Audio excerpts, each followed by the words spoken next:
જોતાં જ મોઢામાં પાણી આવી જાય તેવું આજે આપણે ઢાબા સ્ટાઇલનું મસાલા ભીંડીની સબ્જી બનાવીશું। મસાલા ભીંડી બનાવવા માટે આપણે આ વેજીટેબલ્સનો યુઝ કરીશું। તેમાં લીધા છે તાજા ભીંડા, 2 નંગ ટામેટા, 1 નંગ ડુંગળી, 1 નંગ લીલું મરચું, 2-3 કળી લસણ અને 1 ઇંચ આદુનો ટુકડો। બધા ભીંડાના આપણે આવા નાના નાના કટકા કરી લઈશું અને બધાને આવી રીતે વચ્ચે કટ કરી દઈશું। સૌ પહેલા આપણે એક પેનમાં 4 ટેબલસ્પૂન ઓઇલ લેશું।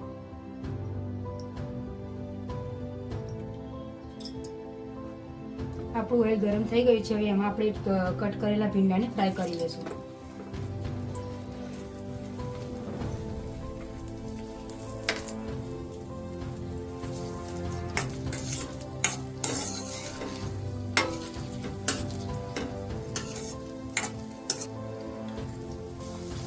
ભીંડાને આપણે વધારે પડતા ફ્રાય નથી કરવાના અને આપણે 80% જ ફ્રાય કરીશું।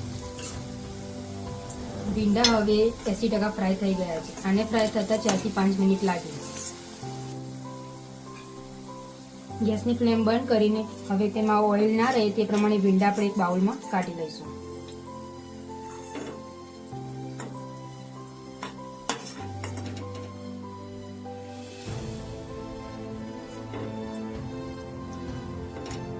મસાલા ભીંડીની ગ્રેવી બનાવવા માટે આપણે એક પેનમાં 2 ટેબલસ્પૂન ઓઇલ લઈશું। ઓઇલ ગરમ થઈ ગયું છે તો આપણે એમાં હવે જીરું એડ કરી દઈશું।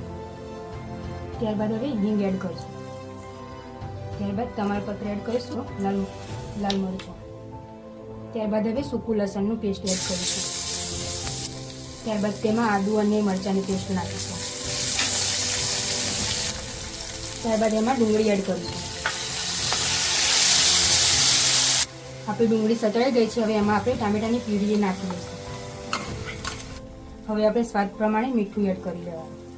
હળદર એડ કરીશું, લાલ મરચું પાવડર એડ કરીશું, ધાણા જીરું પાવડર એડ કરીશું।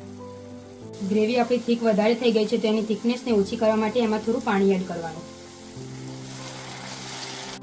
આપણી ગ્રેવી તૈયાર થઈ ગઈ છે તો એને આપણે થોડી રૂમ ટેમ્પરેચર ઉપર ઠંડી થવા દઈશું, કેમ કે એમાં આપણે દહીં એડ કરવાનું છે। હવે આપણે ગ્રેવીમાં કસૂરી મેથી એડ કરીશું। આપણી ગ્રેવી રૂમ ટેમ્પરેચર ઉપર આવી ગઈ છે તો આપણે એમાં હવે દહીં એડ કરી દઈશું।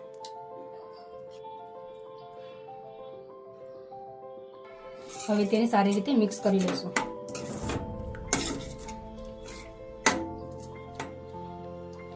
દહીં આપણું ગ્રેવીમાં સારી રીતે મિક્સ થઈ ગયું છે તો હવે તેને આપણે ધીમા ગેસ ઉપર થોડું થવા દઈશું। હવે લાસ્ટમાં આપણે ગરમ મસાલો એડ કરી લઈશું। આપણી ગ્રેવી કૂક થઈ ગઈ છે તો એમાં ફ્રાય કરેલા ભીંડા એડ કરી લઈશું। ભીંડાને સારી રીતે મિક્સ કરી અને 2 મિનિટ સુધી કૂક થવા દઈશું। આપણી સબ્જી કૂક થઈ ગઈ છે તે હવે સર્વ કરવા માટે તૈયાર છે। તૈયાર છે આપણું મસાલા ભીંડી। આ રેસીપી તમે પણ તમારા ઘરે જરૂરથી ટ્રાય કરજો અને ગમે તો લાઈક કરજો અને મારી ચેનલને સબસ્ક્રાઈબ કરજો અને શેર કરવાનું ભૂલતા નહીં।